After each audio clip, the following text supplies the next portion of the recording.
everyone. This is Dr. Katherine Kelly, and I want to talk to you a little bit about the power of observation and how it is related to the soul.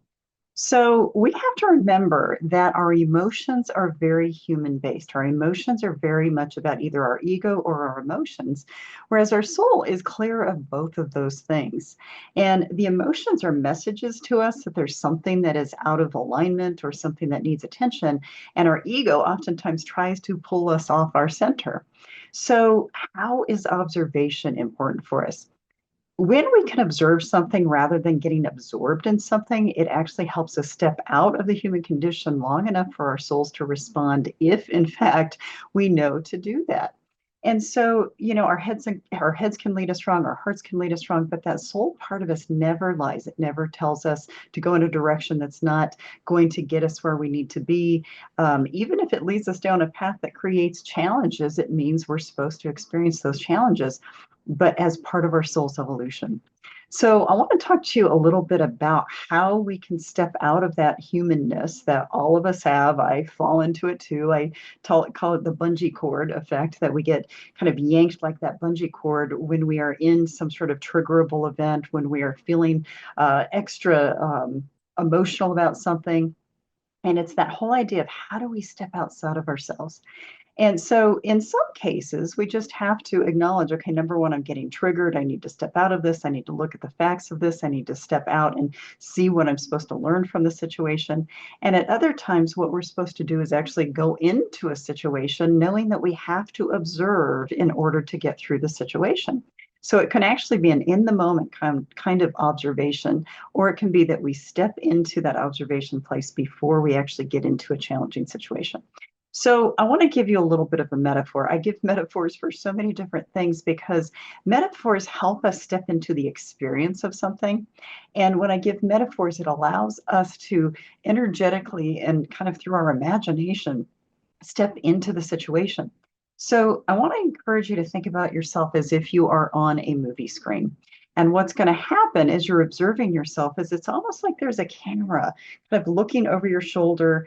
It's watching you from behind. It's watching what's going on in front of you, but it's kind of seeing how you react and how you maneuver or negotiate a situation as well.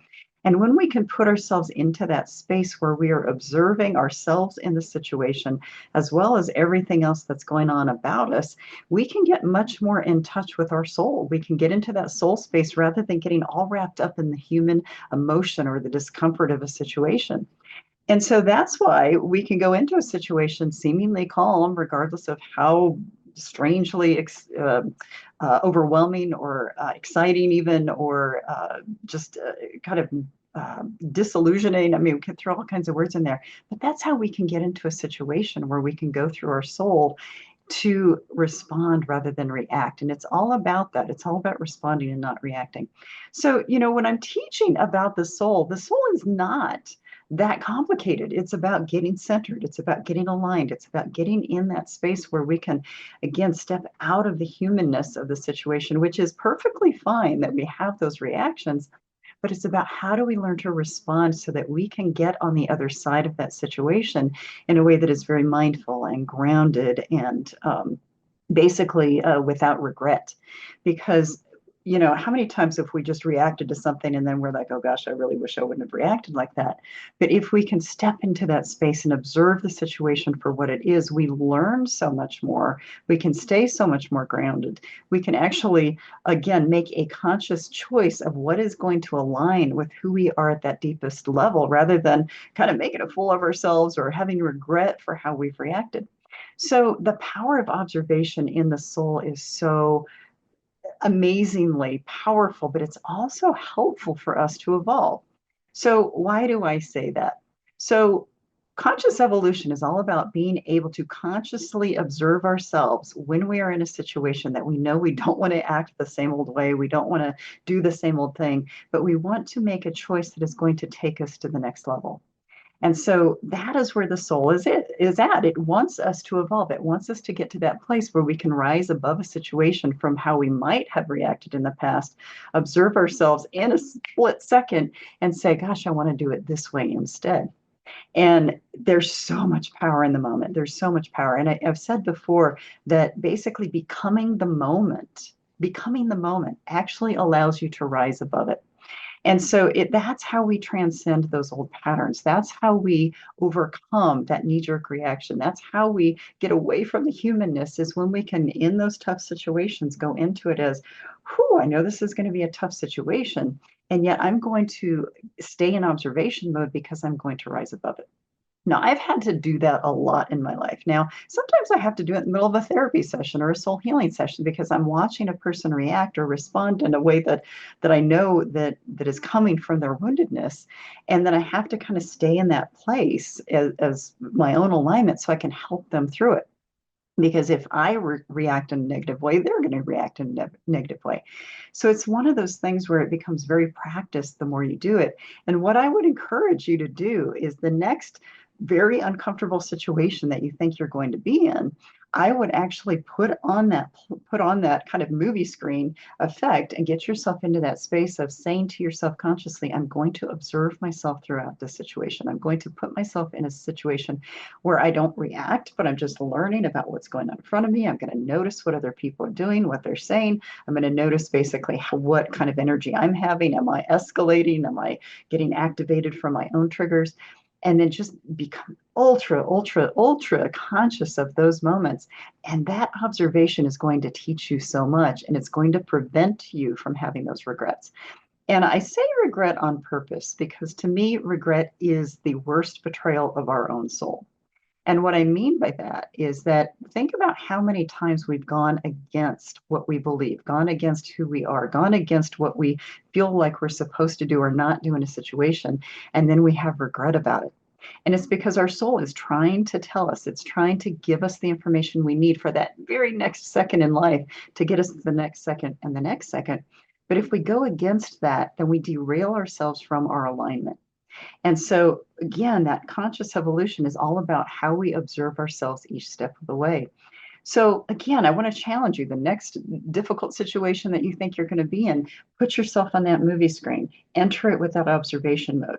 The next time you feel yourself getting triggered, whether it's you're driving in the car and you're getting triggered by another driver, or if it's at the grocery store and someone's kind of being annoying, or you're taking something personally, take that breath, get yourself centered and observe, wow, I am getting aggravated. I'm getting irritated. Or watch other people respond to you. Oh gosh, this person really didn't like what I just said, but I'm in my truth and I need to stay there. So just get yourself in that space because that power of observation is going to take you so much further, not only in your healing process, but also in your evolutionary process. Now, part of the reason I think it's important to talk about observation versus becoming really absorbed is that right now the world is highly triggered. It's highly triggerable and it's highly triggered. People are not responding in the ways that we would think. People are over responding, overreacting. People are acting in brash and very unhealthy and uncomfortable ways. And so how do we step out of that? Well, we can actually use this power of observation to go pretty far. And when we lose our own alignment, we lose everything. And so we have to keep that soul in its space where we can stay centered, we can stay focused, and we can stay grounded. Now, I lose my shit at times too. I get that. and it's one of those things where it happens. And then I step back and go, oh, wow, okay, this is what happened. This is what got me triggered. So we can do this observation in retrospect as well. We can look back and go, oh, wow, there was the time that I was getting triggered. This is why I was getting triggered. That was the wound that was getting activated. And so we can use this observation for past, present, and future functioning. We can get into that soul-based living by just observing ourselves, getting ourselves into that space where we consciously decide that we're going to observe. So again, I would play with this whole thing. I would examine, what are the times that you get most triggered? What are the times that you need to more consciously put yourself into that space and use it to your advantage? Because you will notice almost immediately how much different you feel, how much less regret you have, how much you feel like you're evolving and moving forward and rising above some of those situations. And that is all about our conscious evolution. That is all about our soul's health and our soul's evolution, is to stay in that alignment. And like I said, this is a highly triggerable time. It's going to get worse over the next several months. It'll get better eventually. But this is a time to really go to that soul space and get yourself in that alignment as much as you can. Because once you're in that alignment, it's easier to anchor on and hold on to that. But if you're already getting knocked off your center, it's going to be much harder for you to get back to that place. So I call it the sweet spot of the soul, where you're just in that space and you can handle a lot and you can tolerate a lot. And it's just a matter of kind of staying in that place. So the sooner you get there, the better. And this observation, like I said, can be used lifelong to get you through the most challenging of situations. So I hope this was helpful. That movie screen metaphor can really be helpful. That whole idea of just staying aligned and staying present, taking those breaths, observing, and of course, my favorite thing of asking, what is it that you want to learn the most? What can you learn the most about the situation? That's another form of observation because it detaches you from the emotion of a situation to go, oh, wow, this is what I'm supposed to learn. This is how I'm supposed to move through this. So simple things that are related to the human condition are actually very much about the soul. And so again, this is why I like this idea of bringing ancient wisdom to the modern soul, is that there are all of these tools and all of these tasks I can give you to help you stay aligned. And yes, it looks very human condition based, but it's very soul condition based as well, because the soul's most natural state is joy and contentment.